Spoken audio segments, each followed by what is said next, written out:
ശ്രദ്ധിക്കണം. നമ്മൾ ഓരോ മാതാക്കളും പ്രത്യേകിച്ച് വലിയ കാഴ്ചപ്പാടുണ്ടാകണമെന്ന് പറയുന്നത്, ഒന്ന് വരുന്ന പ്രശ്നങ്ങളെ ശ്രദ്ധിക്കണേ, വരുന്ന പ്രശ്നങ്ങളെ തടഞ്ഞു നിർത്തലല്ല രക്ഷാകർതൃത്വം.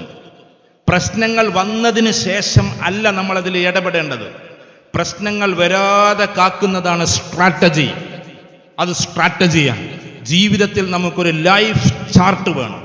ജീവിതത്തിനൊരു ചാർട്ടുണ്ട്, ഒരു ലോങ് വിഷൻ ഉണ്ട്. എൻ്റെ മക്കളെ, എൻ്റെ സമൂഹത്തിനെ, ഈ കാണുന്ന കുട്ടികളെയെല്ലാം എവിടെ എത്തിക്കണമെന്ന കൃത്യമായ ബോധമുണ്ടാകണം.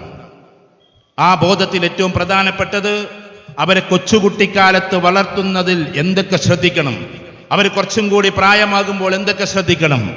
ഞാൻ പറയുന്നത് ടീച്ചേഴ്സിന് പോലുമില്ലാത്ത അത്രയും, ടീച്ചേഴ്സിനുള്ളതിനേക്കാളുള്ള വിവരം രക്ഷിതാക്കൾക്കുണ്ടാകണം, പ്രത്യേകിച്ച് ഉമ്മമാർക്കുണ്ടാകണം. അപ്പൊ ഞങ്ങളൊന്നും അത്ര വല്ലാണ്ട് പഠിച്ചിട്ടൊന്നുമില്ല. ഇപ്പോഴത്തെ തലമുറയിൽ കുറേ കുട്ടികൾ പഠിച്ചവരുണ്ട്. ഇപ്പോഴത്തെ ഉമ്മമാരൊക്കെ അത്യാവശ്യം എഡ്യൂക്കേറ്റഡാണ്. പക്ഷെ പഴയ തലമുറയിൽ ആരെങ്കിലും അങ്ങനെ പഠിച്ചിട്ടില്ല എങ്കിൽ നിങ്ങളാരും സങ്കടപ്പെടണ്ട. നിങ്ങളൊന്ന് താങ്ങിക്കൊടുത്താൽ മതി. ഇപ്പൊ എൻ്റെയൊക്കെ ഉമ്മ എന്ന് പറഞ്ഞിട്ടുണ്ടെങ്കിൽ ഞാൻ അതിൽ അതിശയോക്തി പറയല്ല. എൻ്റെ ഉമ്മയുടെ പേര് നഫീസ എന്നായിരുന്നു. പഴഞ്ചനൊരു സ്ത്രീയായിരുന്നു. നഫീസ എന്ന പേര് പോലും കൃത്യമായി എഴുതാൻ അറിയാത്ത പാവം സ്ത്രീ. ആകെ അന്ന് ഓത്തുപള്ളി മാത്രമേ ഉള്ളൂ. ഓത്തുപള്ളി പോയിട്ട് ഖുർആനോത്ത് പഠിക്കാന്നല്ലാതെ അന്നത്തെ കാലഘട്ടത്തിലൊന്നും സ്കൂൾ സിസ്റ്റത്തിലേക്ക് പോകില്ലല്ലോ. ഏകദേശം ഒരു 10 വർഷം മുമ്പ് പാവം മരണപ്പെട്ടു പോയി. അള്ളാഹു വലിയ ദർജ കൊടുക്കുമാറാകട്ടെ. ഞാൻ പറയുന്നത്, പക്ഷേ കോളേജിലൊക്കെ പോയി വരുമ്പോൾ, കോളേജിലൊക്കെ പഠിച്ചിട്ട് ഇങ്ങനെ ബുക്കൊക്കെ ഇങ്ങനെ വെച്ചിട്ട് ഇങ്ങനെ വരുമ്പോൾ ഒരു ചോദ്യമുണ്ട്. 23, 22 വയസ്സിലും കോളേജിലേക്ക് പോകുന്ന സമയത്ത് എന്നോട് ചോദിക്കും, എന്നാടാ എനിക്കൊരു ജോലിയാകാൻ? ആ ഒറ്റ ചോദ്യം മതി, അതൊരാവേശമാണ്. അല്ലാതെ നീ പഠിക്കുക അതൊന്നും പറയാൻ ഉമ്മക്കറിയില്ല. ആകെ ഒറ്റ ചോദ്യമേ ഉള്ളൂ, എന്നാ മോനെ എനിക്കൊരു ജോലിയാകുക? അതൊരാവേശത്തിന്റെ ചോദ്യമാണ്. വെറുപ്പിക്കാതെ, നീ ഇനി പഠിച്ചിട്ട് കാര്യമില്ല എന്ന് പറയാതെ, എന്തിനാ എത്ര പൂത്തോളം വളർന്നിട്ടും കോളേജിലേക്ക് പോകുന്നത് എന്നൊക്കെ അന്നത്തെ മാതാപിതാക്കൾ ചോദിക്കുമായിരുന്നു. പക്ഷെ ഒരിക്കൽ പോലും എൻ്റെ ഉമ്മ എന്നോട് ചോദിച്ചിട്ടില്ല. ബാപ്പ ഒരു പ്രവാസിയായിരുന്നു. നിങ്ങളെപ്പോലെ ബോംബെയിലും ദുബായിലൊക്കെ ജീവിച്ച ആളുകളാണ്. അതുകൊണ്ട് തന്നെ കൃത്യമായി വളർത്തിയത് എൻ്റെ മാതാവാണ്. മാതാവിനൊരു കാഴ്ചപ്പാടുണ്ടായിരുന്നു, ഇവൻ എവിടെയെങ്കിലുമൊക്കെ എത്തുമായിരിക്കാമെന്ന്. ആകെ എനിക്ക് വേണ്ടി ചെയ്തിട്ടുണ്ടെങ്കിൽ എന്നെക്കുറിച്ച് പറയല്ല. ഞാൻ കാണുന്ന ഉമ്മ ഒരു 3.5 മണിക്ക് എഴുന്നേറ്റിട്ട് തഹജ്ജുദ് നിസ്കരിക്കുന്ന ഉമ്മയാണ്. സുബഹി വരെ 1.5 മണിക്കൂർ തഹജ്ജുദും ഖുർആനോത്തും അതിൽ പ്രാർത്ഥിച്ചിട്ടുണ്ടാകാം. ഞാൻ ഒരുപാട് ഉയർന്നു എന്നൊന്നും ഞാൻ അവകാശപ്പെടുന്നില്ല. ആ ഒരു സപ്പോർട്ട് മാത്രം മതി ഉമ്മമാരിൽ നിന്ന്. ഗൈഡൻസ് കൊടുക്കാൻ പറ്റുമെങ്കിൽ നല്ലത്. പക്ഷെ നിഷ്കളങ്കമായി മക്കളെ സ്നേഹിക്കാൻ പറ്റണം. ഇന്നത്തെ ഉമ്മമാർക്ക്, നിങ്ങളെക്കുറിച്ചല്ല പറയുന്നത്, ഇന്നത്തെ ഉമ്മമാർക്ക് നിഷ്കളങ്കമായി സ്നേഹിക്കാൻ അറിഞ്ഞുകൂടാ. നമ്മൾ കണക്ക് കൂട്ടിയിട്ടാണ് ഇന്ന് സ്നേഹിക്കുന്നത് പോലും. പറയുന്നതിൽ നിങ്ങൾ ക്ഷമിക്കണം. നമുക്ക് 3 മക്കളുണ്ടെങ്കിൽ ആ 3 മക്കളിൽ കുറച്ച് മൊഞ്ചുള്ള മക്കളെയും കൊണ്ട് നടക്കാനാണ് നമുക്ക് കൂടുതൽ താല്പര്യം.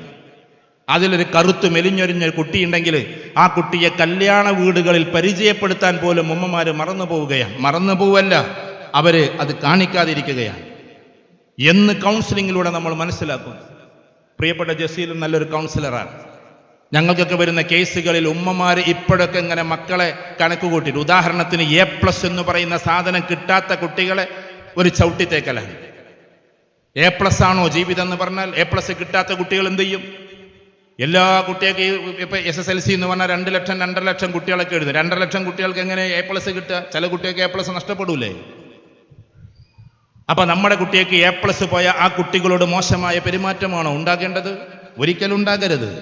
എല്ലാ കുട്ടികളും, പഴയ ഉമ്മമാർക്ക്, ഞാൻ ഇപ്പോഴത്തെ ഉമ്മമാരെ ഇകഴ്ത്തല്ല കേട്ടോ, പഴയ ഉമ്മമാർക്ക് ഏറ്റവും കൂടുതൽ സ്നേഹം ഉണ്ടാകല് കൂട്ടത്തിൽ ഏറ്റവും ബലഹീനമായ മോനോടാണ്.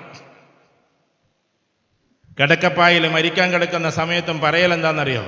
നിങ്ങൾ കുഞ്ഞോനെ നല്ല നോക്കണം കേട്ടോ, ഒരു പാവാണ്, അവനാണ് എവിടെ എത്താത്തത് എന്നാണ്. അതായിരിക്കും ഉമ്മമാരുടെ ആകെയുള്ള ആശങ്ക. എവിടെയും എത്താത്ത മകനെ കുറിച്ചായിരിക്കും ഉമ്മയുടെ അന്നത്തെ ആശങ്ക. ഇന്നത്തെ ഉമ്മമാരൊക്കെ പ്രത്യേകിച്ച് പഠിക്കുന്ന കുട്ടികൾക്ക് മാത്രം പ്രാധാന്യം കൊടുത്ത്, അവനെ കണ്ടില്ലേ, അയൽവാസിക്ക് ചുണ്ടും, അവനെ കണ്ടില്ലേ, ഇവനെ കണ്ടില്ലേ, അവൻ പഠിക്കുന്നത് കണ്ടില്ലേ, താരതമ്യ പഠനങ്ങളാണ്. പിന്നെ മക്കളെ ഡോക്ടറാക്കാൻ വേണ്ടിയിട്ടുള്ള പ്രവണതകളാണ്. ഡോക്ടറാക്കി അടങ്ങൂ എന്നതാണ്. ഡോക്ടറാക്കണ്ട എന്നല്ല, അതിനെക്കുറിച്ച് പറയാം, വിദ്യാഭ്യാസത്തെക്കുറിച്ചിട്ട്. കല്യാണ വീടുകളിൽ വീമ്പത്തരം പറയാനുള്ള ഒന്നല്ല ഡോക്ടർ. ഇന്നങ്ങനെയൊക്കെയായി മാറിയിട്ടുണ്ട്.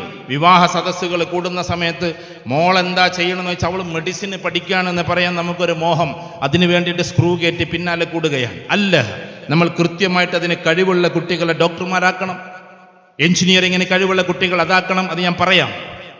അപ്പൊ ഞാൻ പറഞ്ഞു വരുന്നത്, നമുക്ക് കൃത്യമായിട്ടുള്ള വിഷനിൽ എല്ലാ കുട്ടികളെക്കുറിച്ചും കാഴ്ചപ്പാടുണ്ടാകണം. ഇപ്പോൾ ഒരു കുട്ടിക്ക് അധികം പഠിക്കാൻ കഴിയില്ല എന്ന് വിചാരിക്കും, അങ്ങനെ ഉണ്ടാവുമല്ലോ കുട്ടികൾ. അവരുടെ ബുദ്ധി പൂർണ്ണമായി ഉപയോഗിച്ചുകൊണ്ട് പഠിക്കാൻ പറ്റാത്ത കുട്ടി, അവനെ കൂടുതൽ ചാലത്ത് ചേർത്ത് അവനിടയ്ക്ക് ഉമ്മൊക്കെ കൊടുത്ത് അവനെ മെല്ലെ മെല്ലെ വളർത്തിക്കൊണ്ടുവന്ന് ഒരു +2 ശേഷമെങ്കിലും ഉന്നതമായ പഠനത്തിലേക്ക് അവനെ എത്തിക്കണമെന്ന് നിങ്ങൾക്കൊരാഗ്രഹം ഉണ്ടാവണം. അങ്ങനെയുണ്ട് കുറേ കുട്ടികൾ. +2 വരെ വല്ലാണ്ടൊന്നും പഠിച്ചിട്ടുണ്ടാവില്ല, പക്ഷെ അത് കഴിഞ്ഞിട്ട് പിന്നെ എവിടെയെങ്കിലും ഒരൊറ്റ ജമ്പ് ചെയ്യലാണ്, ഉഷാറായിട്ട് പഠിക്കും. ഇപ്പം എനിക്ക് എൻ്റെ ഒരു വിദ്യാർത്ഥിയുണ്ട്, ഒരുപാട് വിദ്യാർത്ഥികളുണ്ട് എനിക്ക്, ധാരാളം വിദ്യാർത്ഥികൾ അള്ളാഹുവിൻ്റെ അനുഗ്രഹത്താൽ. അതിൽപ്പെട്ട ഓരോ ആളുകളെയും ഇങ്ങനെ എടുത്തു നോക്കുന്ന സമയത്ത് SSLCയിൽ അധികം മാർക്കില്ലാതെ +1 വന്ന കുട്ടികൾ 1500-2000 കുട്ടികൾ പഠിക്കുന്ന ഒരു ക്യാമ്പസാണ്. ഞാനും നമ്മുടെ പ്രിയപ്പെട്ട ഫൈസൽ ബാബുവിനെ പോലുള്ള ആളുകളൊക്കെ നടത്തുന്ന ക്യാമ്പസാണ്. അതിൽ മാർക്കില്ലാത്തവരെയും നമ്മൾ എടുക്കും. അപ്പോൾ ഈ മാർക്കില്ലാത്തവരിങ്ങനെ പുഷ്ടിപ്പെടുത്തിക്കൊണ്ട് വന്നിട്ട് ആ കുട്ടികൾ മാർക്കില്ലാതെ കടന്നു വന്നിട്ട് ഞങ്ങളെ കൊണ്ട് ഒന്നിനും പറ്റില്ല എന്ന് പറഞ്ഞ കുട്ടികൾ പിന്നീട് എവിടുന്നൊക്കെ ജവഹർലാൽ നെഹ്റു യൂണിവേഴ്സിറ്റിയിലെത്തിയിട്ടുണ്ട്, അലിഗഡ് യൂണിവേഴ്സിറ്റിയിലെത്തിയിട്ടുണ്ട്.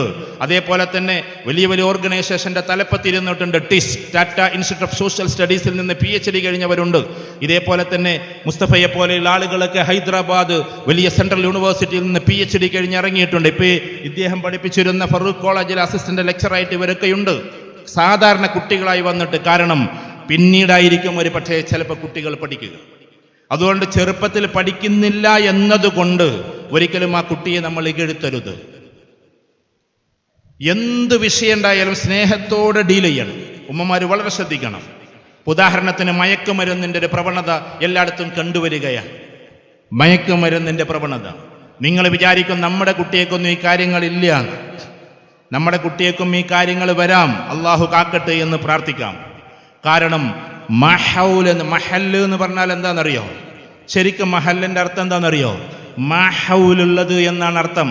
മഹൗൽ എന്ന് പറഞ്ഞാൽ അറ്റ്മോസ്ഫിയർ എന്നാണ്. ഒരു അന്തരീക്ഷം ഉണ്ടാക്കുന്നതിൻ്റെ പേരാണ് മഹല്ല് എന്ന് വെച്ചിട്ടുണ്ടെങ്കിൽ എല്ലായിടത്തും ഒരു ദീനീപരമായ സ്നേഹത്തിൻ്റെ, മറ്റെല്ലാ മതസ്ഥരെയും സ്നേഹിക്കുന്നതിൻ്റെ ഒരു അന്തരീക്ഷം ഉണ്ടാക്കുന്നതിൻ്റെ പേരാണ് മഹല്ല്. അപ്പൊ ഈ മഹല്ലിൽ അന്തരീക്ഷം മാറിക്കഴിഞ്ഞാൽ നമ്മളെ കുട്ടികളും അതിൽ പെട്ടുപോകും. മയക്കുമരുന്ന് ഉപയോഗിക്കാൻ അവർ ക്ലവർലി അതിലേക്ക് ഇറങ്ങി പുറപ്പെടേണ്ട കാര്യമൊന്നുമില്ല. നമ്മൾ വിചാരിച്ചത് നമ്മളെ കുട്ടികളൊക്കെ നല്ല മക്കളാണ്, അവരെന്തായാലും അത് ഉപയോഗിക്കൂല. ഇവരിതിലെങ്ങനെ പെടണമെന്നറിയോ? ഈ അടുത്തിടെ ഒരു കുട്ടി എന്നോട് പറഞ്ഞ കാര്യമുണ്ട്, കൗൺസിലിങ്ങിൽ പറഞ്ഞതാണ്. എന്ന് പറഞ്ഞാൽ ആ നശിച്ച ബർത്ത്ഡേ ആണ് സാറേ എന്നെ ഇങ്ങനെയാക്കിയത് എന്ന്. ഈ കുട്ടി ബർത്ത്ഡേയിൽ പങ്കെടുത്തതാണ്, അവൻ്റെ ബർത്ത്ഡേയാണ്. ആ ബർത്ത്ഡേക്ക് പോയപ്പോൾ ആദ്യം ബിരിയാണിയൊക്കെ കഴിച്ച് ഉഷാറായി, അതിന് മേലെ 7up കഴിച്ച് അവർ പിരിഞ്ഞു. അവസാനം രാത്രി പിന്നെയും കൂടാണ്. അവരെന്തിനു വേണ്ടിയിട്ട്? അങ്ങോട്ടും ഇങ്ങോട്ടൊക്കെ വർത്തമാനം പറഞ്ഞിരിക്കാൻ. അതെല്ലാം കഴിഞ്ഞിട്ട് ഏതോ ഒരു ഭാഗത്ത് പോയി ഇരുന്നപ്പോൾ ഇവരുടെ കയ്യിൽ എന്താ ഉള്ളതെന്ന് അവൻ അറിയില്ല. ഇവൻ്റെ ബർത്ത്ഡേയാണ്. ഇവരെന്താ ചെയ്തത്? ഇവനെ മെല്ലെ കൈ പിടിച്ചു വെച്ച്, കാല് പിടിച്ചു വെച്ചിട്ട് അങ്ങോട്ടും ഇങ്ങോട്ടും ആകെ കൊതറി. ഇവൻ സാധാരണ കുട്ടിയാണ്, ഒരു സിഗരറ്റ് പോലും വലിക്കാത്ത മോനാണ്. പക്ഷെ ബർത്ത്ഡേയുടെ അന്ന് തൻ്റെ സുഹൃത്തുക്കൾ, തൻ്റെ കാപാലികന്മാരായ സുഹൃത്തുക്കൾ എന്ന് വേണമെങ്കിൽ അവരെ വിളിക്കാം, അവർ മദ്യം അവൻ്റെ വായിലേക്ക് ഒഴിച്ചു കൊടുക്കുകയാണ്. ഇങ്ങനെയാണ് ഈ കുട്ടി മദ്യപാനിയായിത്തീരുന്നത്. ഇന്നത്തെ പല സുഹൃത്തുക്കളും ഇമ്പോസ് ചെയ്തിട്ട് നമ്മളെ കൊണ്ട് അത് ചെയ്യിപ്പിക്കുകയാണ്.